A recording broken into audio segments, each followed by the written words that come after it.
meus amores! Tudo bem com vocês? A ProRegiane espera sinceramente que sim, que vocês estejam muito bem, tá? Em casa, se cuidando e estudando também. Hoje nós vamos para mais uma aula de História e o nosso foco hoje é fazer algumas correções. E como toda aula de correção, a Pro começa com uma mensagem para vocês. E a de hoje diz o seguinte: não duvide do seu poder de transformar a sua realidade, tá bom? Então a realidade de cada um, quem consegue transformar é também cada um, né? Então cada um tem esse poder sobre a sua realidade, né? O querer, o fazer, o ter disciplina, tudo isso vai contribuir para você mudar aquela situação, aquela realidade que você não está feliz, não está contente. Ok? Então, nunca duvide do seu poder de mudar, de transformar a sua realidade. Então, vamos para a nossa aulinha de correção e hoje nós vamos corrigir aqui os capítulos 2 e 3 do livro de vocês.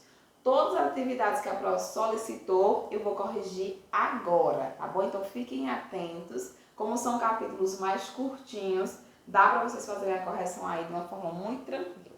Ok? Acompanhe. A aula de correção é aquela aula que você tem que fazer, com paciência, com tempo, com atenção, principalmente. Então, vamos lá. Capítulo 2 é o capítulo que fala sobre a crise econômica de 1929.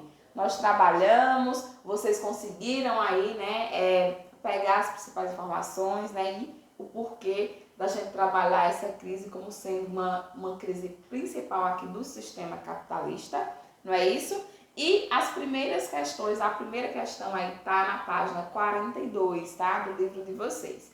E essa primeira questão, ela diz o seguinte: a crise vivenciada pelo mundo aí no início do século XX ficou conhecida como a Grande Depressão. Defina, ou seja, diga o que foi essa grande aí depressão. A Grande Depressão, ela foi uma grave crise econômica, tá?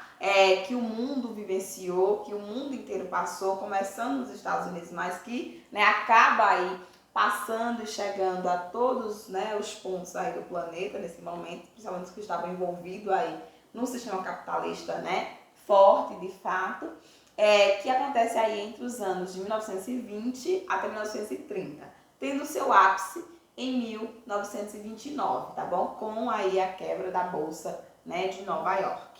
Então, que teve como os principais aí, efeitos, como frutos também aí o fim, a finalização dessa Primeira Guerra Mundial e também a crise, e a superprodução que os Estados Unidos tinham, fazendo que, esse processo todo, que se quebrasse aí essa bolsa de Nova York como o ponto máximo. Mas, na verdade, ela é uma crise do sistema capitalista e também uma crise de superprodução que os Estados Unidos passou e acabou não percebendo. E levou muita gente junto aí, por conta disso. Seguindo aqui, meus amores, tem a questão do número 2. E diz o seguinte: cite os fatores considerados decisivos para a Grande Depressão. Que fatores, foram aí marcantes para esse processo da Grande Depressão? Tivemos vários fatores, tá? Como eu falei para vocês, não foi um, não foi dois, foram vários. Mas, o livro aqui opta por mencionar aqueles que a gente trabalhou, na explicação. Primeiro fator, o rápido crescimento norte-americano em função da sua industrialização e modernização, o que acabou aí acelerando a questão da produção que ele tinha. Ou seja, como ele sai melhor, dessa Primeira Guerra Mundial e a Europa inteira estava arrasada, ele acaba, tendo aí que enviar material, para todos esses países. Então ele acaba tendo que produzir mais. Só que ele não percebeu o tempo, de parar. E continuou nessa superprodução, só que já não tinha mais mercado consumidor. Porque os países da Europa, lembra que a Pro falou, já estavam se recuperando, não precisavam de tanto material assim vindo aí, principalmente dos Estados Unidos. A quebra, aí da Bolsa de Nova York, quando aí teve uma desvalorização das empresas que estavam aí dentro da Bolsa, relembrando mais uma vez, que nesse momento da história, todo mundo acabava investindo na Bolsa de valores. Era um movimento assim muito tranquilo, onde trabalhadores, classe média e os grandes empresários acabavam investindo aí na Bolsa de Nova York. Isso, né, acaba, dentro desse movimento de crise, fazendo com que todos, ao mesmo tempo, queiram recuperar suas ações. Isso faz com que essa Bolsa, né, entre em falência nesse momento aí da história. Alguns fracassos, né, de reservas monetárias que os Estados Unidos também tentou fazer, né, foi um dos processos que levou também a essa crise, além do processo de retração aí econômica, né, da produção industrial de uma forma geral no mundo, e os Estados Unidos estava incluído aí. Terceira questão, quais as consequências diretas para a sociedade da crise aí de 1929? O que é que ficou de consequência para a sociedade, para essa população? As principais consequências, né? Primeiro aqui foi, mais uma vez, né, essa produção que encolheu, tanto industrial quanto agrícola, aumento da inflação, desemprego, fome e uma miséria nunca antes vista aí nos Estados Unidos, né? E também em outras partes do mundo, por conta desse movimento em cadeia que a Pro está sempre colocando para vocês. Não é isso, meus amores? Seguindo aqui, vamos para as questõezinhas de vestibular Enem, tá na página 50. Nessa primeira aqui, ele está se referindo principalmente a essa imagem, que eu até coloquei no slide de explicação, que falava, é uma imagem, né, que mostra o padrão de vida norte-americano, sendo aqui, né, contraposto com essa situação de uma série de pessoas ali, né, numa fila para ganhar alimentação, porque não tinham, né? A crise foi tão forte que levou realmente à miséria de grande parte aí da população. Então, o padrão de vida norte-americano se contrapondo aqui a essa situação de miséria total. E aí, né, ele vai colocar justamente isso. Além da preocupação com a perfeita composição artística, né, nessa foto, ela revela o quê? O que ela coloca também a mais? Ela revela justamente as contradições da sociedade capitalista e principalmente dos Estados Unidos nesse momento da história. Então, a alternativa correta é a D, sem sombra de dúvida aí, né, por estar mostrando essa imagem, fazer justamente essa mostrar essa contradição muito grande do sistema capitalista e nesse momento aí nos Estados Unidos. Seguindo aqui para a questão do número 2, essa questão aqui ele fala, né, conhecida como New Deal, o plano econômico aqui, né, executado por ele, apresenta uma série de características intervencionistas, exceto, então qual é das alternativas que não tem, né, que não é aí uma característica da política New Deal, né, que foi colocada implantada nos Estados Unidos para tentar se recuperar dessa crise que ele passou aí em 1929. A única que não tem aí relação com a New Deal vai ser a C, proibição aí, né, da formação de sindicatos para impedir a organização aí de greves. Essa não entrou como uma medida, né, dessa política aí da New Deal. Não foi, tá? As demais, como introdução do salário mínimo, aumento aí na questão da estímulo, né, investimentos em obras públicas, tudo isso estava, né? A gente comentou ponto a ponto. Então, todas as outras a Pro comentou como característica da New Deal, só com exceção aí, né, da C, ok? Essa proibição aí de formação de sindicato. A terceira fala aqui, né, coloca sobre a crise de 1929, né, também, iniciada nos Estados Unidos, deve ser entendida como? Como é que a gente pode entender essa crise aí, tendo uma ótica mais geral, principalmente aqui que a gente percebe que essa Federal do Piauí pega. Então, vai ser realmente como uma crise do sistema capitalista, o que está colocado aqui na alternativa C. Eu falei, né, inclusive nessa momento aqui de correção, que mostra realmente como o sistema capitalista precisava se reinventar e era realmente uma crise do sistema capitalista. Não era do país A, país B. Aconteceu, começa de fato o estopim dos Estados Unidos, mas é uma crise do sistema, né, que foi adotada por esses países. Seguindo aqui, né, ele fala um pouquinho sobre o crash aí da Bolsa, né, de Valores de Nova York. E ele fala, no plano internacional, é correto afirmar que essa crise financeira teve o quê? Provocou o quê? Provocou graves consequências para os países, né, que exportavam para os Estados Unidos. Porque olha aí a situação, se os Estados Unidos estavam em crise, ele não ia comprar nada. Então os demais países que tinham relação tanto de os Estados Unidos vender quanto comprar, ficou numa situação aí bem complicada. Então a alternativa correta nessa questão com certeza é a alternativa D. Tá bom, meus amores? A quinta questão, ele já vem falando aí também desse processo, né, dessa crise, todas as questões, na verdade. Dentre as causas dessa crise, pode-se citar qual? Então, entre aqui, né, as alternativas que ele coloca, qual é que a gente pode citar? A gente vai observar o que está na alternativa D. O rápido crescimento industrial dos Estados Unidos no período pós, né, Primeira Guerra, não acompanhando aí do significativo aumento no mercado consumidor. Então isso vai ser um fator chave aí, né? Pode ser aí, né, uma das causas principais, se não a causa principal, até porque eu falei para vocês, lembram que era uma crise de superprodução dos Estados Unidos, atrelado à questão aí do sistema capitalista. Então o que está na D é o que vai bater com o que pede aí a questão de número 5.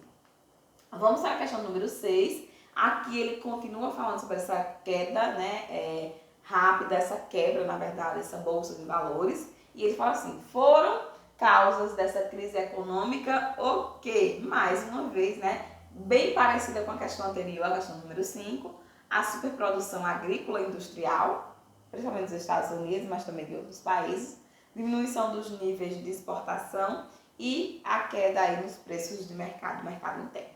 Então, o que está na E vai ser o que vai bater melhor aqui com o que se pede na questão do número 6. A questão do número 7, ele fala da Grande Depressão, tá, ocorrida no mundo capitalista com a crise econômica de 1929. Resultou no quê? Né? Então, o que é que resulta aí essa crise como os pontos principais? Percebam que são questões bem parecidas. Né? Então, sétima questão, a alternativa correta seria a B, né? A arte, né, impressionista, um avanço aí no movimento, tanto do anarquismo como também do nazismo. Então essa crise ela foi aí, né, um abrir de porta para o movimento nazista, que a gente vai estudar mais adiante aí nos sistemas totalitários, ok? A 8, né, a questão do número 8, fala ainda também nas linhas gerais aí da Grande Depressão. Resultou principalmente em quê? Olha como são questões similares, né? Bem parecidas. A oitava questão, a alternativa correta é a D. Na superprodução industrial e agrícola, que foi, né, aí um processo evidente para essa conturbação aí no mercado nacional dos Estados Unidos e também internacional. O que está na D é o que está correto aqui na questão de número 8, ok? Aqui a gente vai para o capítulo número 3, arte moderna entre a cultura popular e a cultura erudita. O popular como sendo um movimento, né, de arte de rua, cultura popular, né, que faz aí nas comunidades, que a população de fato tem aí, né, acesso e produz. O que se produz aí de fato pela população, a comunidade em geral. Cultura erudita é o que se produz nas academias, né, a gente fala assim, é o que se produz nas universidades, né, no campo aí mais intelectual. Isso seria aí o erudito, relembrando mais uma vez. E ele começa aqui, né, as questões desse capítulo 3, na página 55.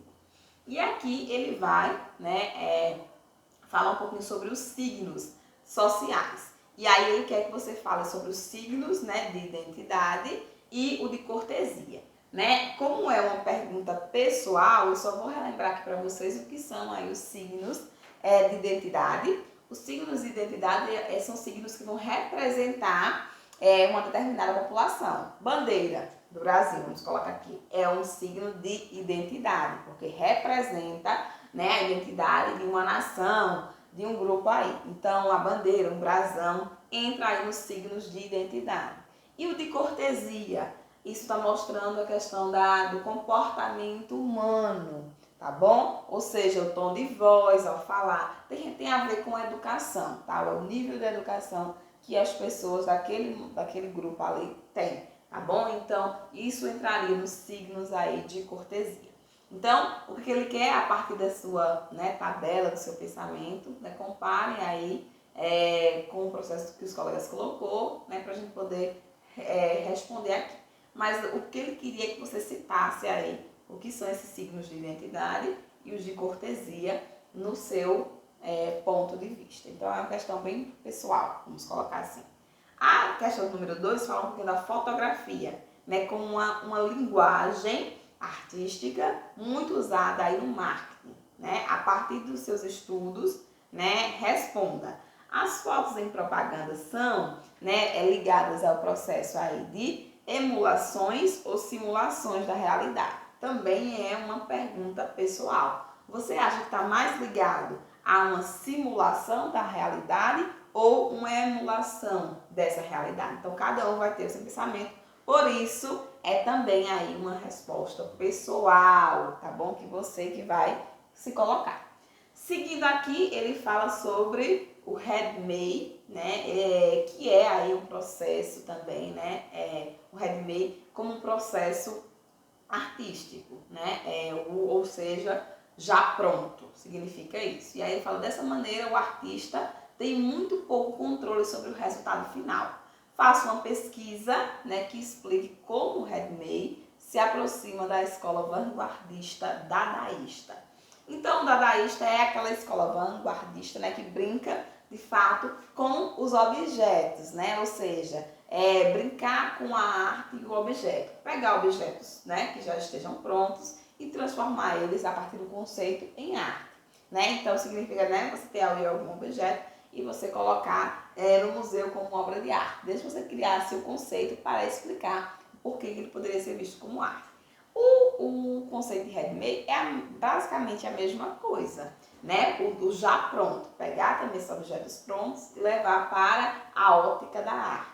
Então, sim, tem sim uma aproximação, tem uma ligação muito forte aí da escola dadaísta com a linha artística aí, né, do handmade. Então, fica muito aí ligado. Mas é uma pesquisa que você ia ter que fazer e ia colocar a sua opinião, tá bom? Continuando aqui, né, já na questão do número 2, ele fala assim, pesquise algumas de suas obras e aponte em qual das vanguardas sua estética se encaixaria. Justifique. Mas a gente está falando de que do artista plástico aqui, né, brasileiro Vicky Muniz. Então, quais seriam a escola, né, o padrão ou a linha artística que ele se encaixaria aí? Também, mais uma vez, uma questão de pesquisa, de observação, mas pela fidelidade que ele tem aí, né, com as cores e as formas muito forte e real, né, suas obras estão mais ligadas ao período clássico, né, colocar aí principalmente com obras que entrariam aí nesse viés clássico, ou seja, impressionistas, né, ligados aí ao movimento impressionistas. Então, as obras aí desse brasileiro Vicky Muniz, ele vai ligar muito a esse movimento aí impressionista, tá? Então tem que ficar ligado aí, inclusive na fala dessas vanguardas. Terceira questão, as imagens a seguir foram inspiradas em vanguardas, né, aí artísticas. Quais seriam? Né? Então, qual a 1 e qual a 2? Né? Qual entraria e quem teria influenciado? Então, a primeira claramente é influenciada pelo cubismo, né? Até pelas formas, né? Então, tudo padronizado em formas geométricas, né? É muito ligado aí nos tons também, então a gente já percebe aí uma clara linhagem do cubismo, né? Principalmente pela questão geométrica. A segunda, por ser uma fachada, né? Já está mais ligado ao movimento de cerâmicas, né? Ligados também a alguma questão de flores. A gente poderia estar aí, né, no movimento da arte no Viate, que também estaria ligado aqui à ideia do flauvismo, então seria muito forte aí para esse movimento. E também a gente poderia associar, né, ao expressionismo. Não estaria errado também, seja dependendo do olhar e da ótica aí, dessa segunda, tá? Tanto expressionismo como também o flauvismo. Ok? Aqui já né, na página 70, também questões de vestibular e Enem, do capítulo 3. E aqui ele coloca aí algumas, né, imagens e ele quer saber, né, o comentário do historiador aí dele, aplica-se a obra produzida em qual? Então você teria que ler o comentário e ver de qual obra que ele estava fazendo aí esse comentário, tá bom? Era só uma questão de leitura, tá bom? Porque ele ia fazer praticamente a descrição do que está na B, né? Então, quando ele fala das cores fortes, né, do ponto aqui de linhas, né, da demarcação das figuras. Então a gente percebe que claramente ele está falando aqui da alternativa B. Tranquilo para vocês? Seguindo aqui, ele fala uma obra, né, representativa da estética, a qual o texto se refere, está produzida em. Também lembrando que o textozinho você tem que fazer a leitura, né, porque o textozinho vai dar as características do que é que você tinha que marcar. Então, o que ele estava pedindo era justamente esse olhar mais cubista, né? E está aqui na alternativa, com certeza, na alternativa C aí. Então, também é uma questão muito tranquila, somente leitura e fazer a interpretação a partir do que estava sendo colocado no texto. Então, moleza para vocês também. A questão de número 3 já fala do dadaísmo, que a gente já comentou, né, em outros momentos. Que tem a questão de rejeitar os valores tradicionais, né, e romper com a estética clássica. Esse é o ponto central do dadaísmo. Sobre esse movimento, marca a alternativa correta. Tá? Então, sobre o dadaísmo, o que é que está aqui sendo colocado de forma verdadeira? Recriar a realidade para combater os padrões estéticos da época. Então, o que eu falei para vocês, né? Tá ligado com esse processo de afastar, né, de separar dos padrões estéticos que a ética, né, naquele momento ali a época colocava. Então, esse é o ponto, sem sombra de dúvida aqui, do dadaísmo. Até já pega mesmo na questão para poder responder. Muito simples, mas lembrando que arte, tá? A arte moderna, principalmente, despenca aí, como eu falei para vocês, em vestibulares, em provas que vão aí testar a nivelação de vocês sobre ensino fundamental também, ok? Então, a arte moderna sempre é muito cobrada, a gente precisa observar, por isso a gente tem a disciplina de arte também muito focada na teoria no nono ano, ok, meus amores? Então, aqui a gente finaliza a nossa correção feita, aproveitem, tá, o material rico para vocês observar se está na linha correta. Fiquem com Deus e até a nossa próxima aula.